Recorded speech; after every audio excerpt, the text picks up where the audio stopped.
그래, 아니야. 너무 그치?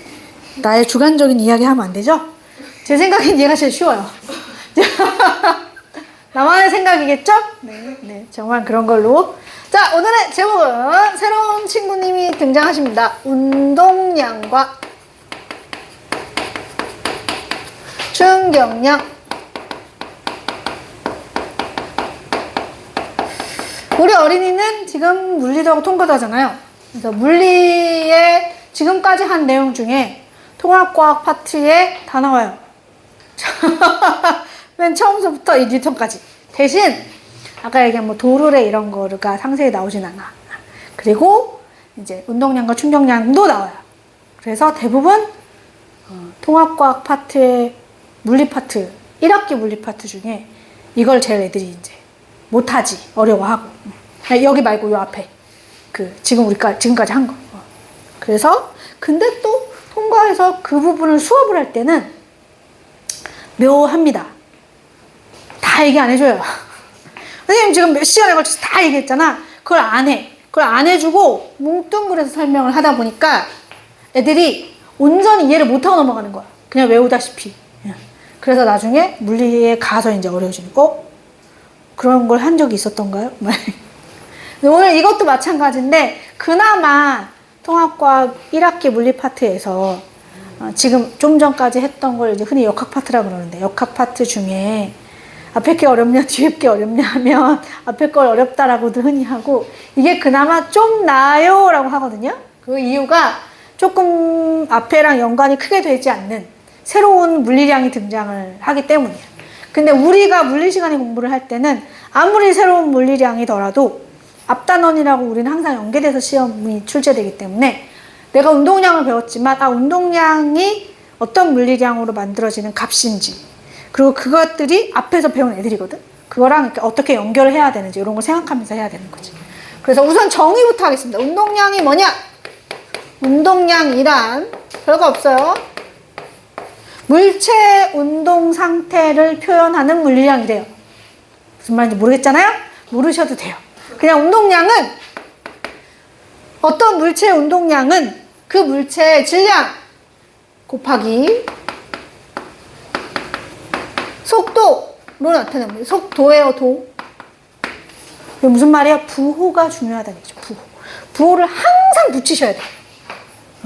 속도. 그래서 속도에 부호가 딸려있기 때문에 운동량에도 부호가 있습니다. 이 부호를 따라가시면 되고요. 즉 운동량의 부호도 결국은 뭘 표현하는 거야? 물체가 운동하고 있는 방향을 나타내는 거야. 그리고 단위 뭐 별거 있나요? 단위. 질량의 단위 뭐? 킬로그램. 속도의 단위 뭐? 미터 퍼 세크. 그러니까 그냥 그거 붙여. 킬로그램, 미터 퍼 세크. 이게 운동량의 단위야. 운동량은 그냥 저런 거야. 고민하지 마. 바로 넘어갑니다. 2번. 충격량이 나옵니다. 충격량. 무슨 뜻이냐? 물체가 받은 충격의 정도를 나타내는 물리량이래요. 뭐래, 그지? 자, 고민하지 말고 충격량은 이렇게 쓰고요. 충격을 받았다는 힘을 받은 거잖아. 그래서 힘이 이제 들어가겠죠. 작용한 힘 곱하기 그 힘이 작용한 시간의 곱으로 나타내요. 시간. 그래서 힘은 스칼라의 벡터야. 방향이 중요해 안 중요해? 힘 되게 중요하지. 이렇게 받았냐 이렇게 받았냐 되게 중요하단 말이야. 그치? 무슨 말이냐? 얘도 부호가 있는 물리량이에요. 그래서 얘도 부호가 있어요. 이 부호는 뭘 말하는 거야? 그럼 충격을 받은 방향. 예를 들어 플러스로 받았다 그럼 운동 방향과 같은 방향으로 충격을 받았다는 얘기고 마이너스로 받았다 그럼 운동 방향과 반대로 충격을 받았다는 얘기지. 그래서 힘의 방향이야. 힘의 방향. 자, 얘는 단위가 뭘까요? 약간 또 힘의 단위 뭐? 뉴턴. 시간의 단위 뭐? 별거 없어. 그냥 이렇게 쓰면 돼요. 그래서 이렇게 나올 거예요. 얘네 둘을 내가 왜 한꺼번에 했냐면 우리 교과에서 제일 중요한 건 이 둘의 관계야. 관계. 운동량과 충격량은 과연 어떠한 관계가 있길래 하나의 단원에서 함께 이야기하는가. 자, 보세요. 내가 앞전에도 얘기해 줬지만 우리 물리1 교과에서는 이렇게 풀이하는 과정에 뭐가 나올 때 딱 3가지 상태만 나온다 그랬어. 정지거나 등속 직선 운동이거나 등가속도 운동이거나. 근데 힘을 받는 과정이잖아. 그러니까 등가속도 운동에다가 비유를 시킬 거예요. 자, 보세요. 여기 질량이 2kg인 물체가 있대요. 얘가 10m/s로 달리고 있었습니다. 계산하기 귀찮다. 자, 숫자는 작게 계산하기 쉬워야 되니까. 내가 힘을 받았대. 물체의 운동 방향과 이렇게 운동하고 있었는데 같은 방향으로 힘을 받았어. 얼마를 받았냐? 4N을 받았어. 그래서 몇 초 후라 그럴까? 3초 후? 3초 후에 얘가 속도가 얼마가 됐냐면 8이 됐어. 이렇게 운동 모양 그대로, 그지? 그게 됐대. 이거를 우리가 앞전에 한 걸로 하면 힘도 있고 질량도 있네. 가속도를 구할 수 있단 말이야. F는 ma 하면 되지, 그지? 그래도 2가 나올 거고. 아니면 시간분해 나중속도 빼기 처음속도 해도 돼. 3분의 8 빼기 2 해도 2가 나올 거고, 그지? 그렇게 해도 되는데 또 새로 배웠잖아. 저걸 이용을 해야 해. 한번 볼게요. 우선 등가속도 운동 방정식을 그대로 가져갑니다. F는 ma야, 그지? 그런데 가속도는 원래 시간분의 나중속도 빼기 처음속도죠. 그래서 이 a 자리에 얘를 그대로 넣고 양쪽에 t를 곱해요. 그러면 t가 일로 넘어가지. 그럼 여기는 ft가 살죠. 그죠? 그리고 여기는 뭐가 사냐면 요거 곱하기 요거지. 그래서 풀이를 할게요. v, t 빼기 m, v 0이 살죠. 볼까요? ft는 요거였어요. 충격량이었어. 그지?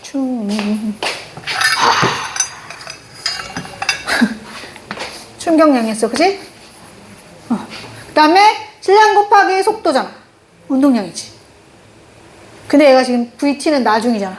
그래서 나중 운동량 빼기 얘는 뭐야? 힘을 받기 전 처음 운동량 이 뭐가 돼? 같대. 즉 충격량은 그 충격을 받은 대상이 있을 거 아니야. 그 대상의 운동량의 변화량과 같아요 라는 정리가 나와요. 그래서 이게 제일 중요한 얘기예요. 그걸 선생님은 뭘로 정리해 준 거야? 뉴턴의 운동법칙으로 이제 만들어내 준 거야. 그래서 얘를 이걸로 비유를 하면 이 물체가 지금 충격을 받았단 말이야. 충격을 얼마나 받았냐? 작용한 힘 곱하기 시간 3 그래서 12 뉴턴 세크만큼의 충격을 받았어. 그리고 운동량의 변화도 구해보잔 말이야. 운동량의 변화량은 질량 곱하기 나중속도 빼기 질량 곱하기 처음속도거든.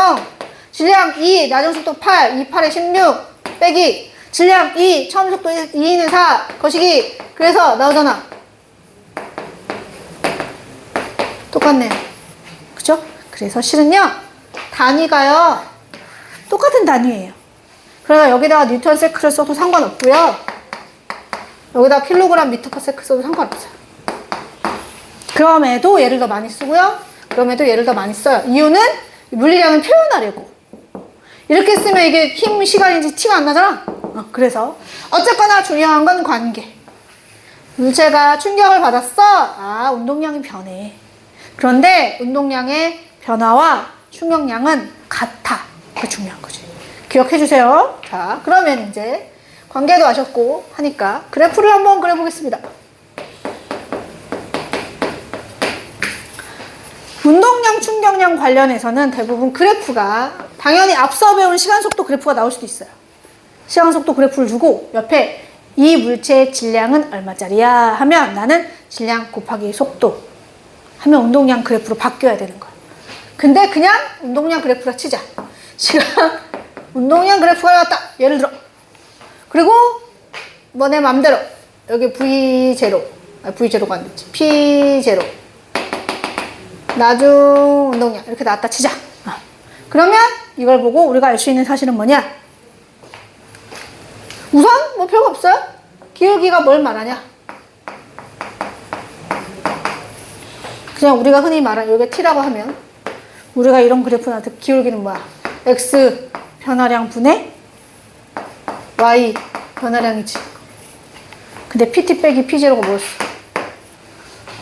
중력량이었잖아. 그럼 얘가 이렇게 바뀌어. t분의 i는? 그렇지. 즉 시간 운동량 그래프에서 기울기는 뭐다? 받은 힘이다. 그죠? 알짜입니다. 알죠? 또 그럼 이번에 시간 힘 그래프를 봅시다. 그래프가 뭐 이렇게도 나올 수 있죠. 우리가 대부분 등가속도 운동을 하다 보니 이런 그래프를 많이 볼 텐데 나왔어. 그러면 여기는 기울기 안 중요해요. 얘 면적이 중요해요. 면적이 뭘 말하는가? 항상 기억해 두세요. 면적은 x 물리량과 y 물리량의 곱이야, 곱. 그래서 힘 곱하기 시간.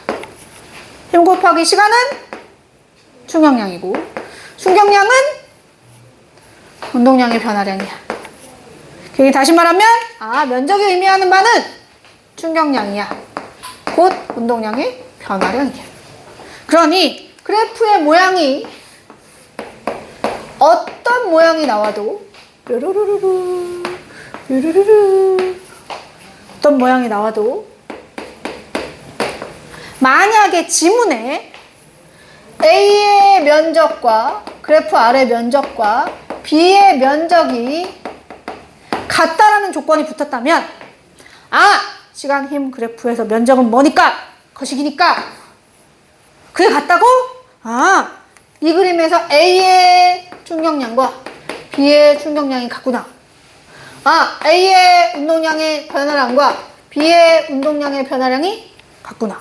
라는 사실을 알고 계셔야 돼요. 그죠? 근데 운동량의 변화량, 즉 충격량이 같은데 충격을 받은 시간이 달라. 그치? 봐봐. 충격량은 같아. 근데 충격을 받은 시간이 누가 더 길어요? B가 더 길어. 그러면 원래 충격량은 힘 곱하기 시간인데, 그치? 시간이 길어지면 힘은 어떻게 돼? 그렇지. 그래서 A가 받은 힘보다 B가 받은 힘이 B가 작은 거야. 그죠? 이게 뭐랑 비유돼요? 달걀 얘기예요. 달걀. 달걀을 떨구는데 같은 높이에서 달걀을 떨어뜨릴 거야. 근데 하나는 그냥 맨바닥에, 하나는 방석에. 그러니까 둘 다 떨어져서 멈추는 건 똑같아요. 그래서 운동량의 변화량은 똑같은 거야. 근데 그러니까 충격량도 똑같은 거지. 근데 차이는 뭐냐? 한 놈은 방석이 있어. 얘는 안 깨져. 얘는 깨져. 그지? 그걸 왜 깨진다라고 설명을 하는 거냐면 충격은 똑같이 받아. 충격량은 똑같이 받는데 이 시간 차이 때문에 힘의 크기가 달라서 얘는 안 깨지는 거야. 이렇게 얘기를 해요. 그래서 이러한 원리를 이용하여 우리가 다양한 안전장치를 만들었어요. 헬멧 쓰는 것도 그렇고 자동차 범퍼도 그렇고 에어백도 그렇고 안전벨트도 그렇고 그죠? 뭐 그런 거 해봤어? 이렇게 번지 점프 같은 거 해봤어? 그런 거 하면 번지 점프 뭐 달고 뛰잖아. 생각해봐. 날 매단 줄이 탄성이 없는 줄이면 골로 가는 거예요. 탄성이 있어서 떨어지면서 쭉 늘어나면서 시간을 늘려주는 거야. 그래서 결국 이 몸에 가해지는 충격력은 감소시키는 거죠. 이러한 얘기들이 이번 단원에 나와요. 별거 없죠? 대신 중요 포인트는 뭐야? 새로 등장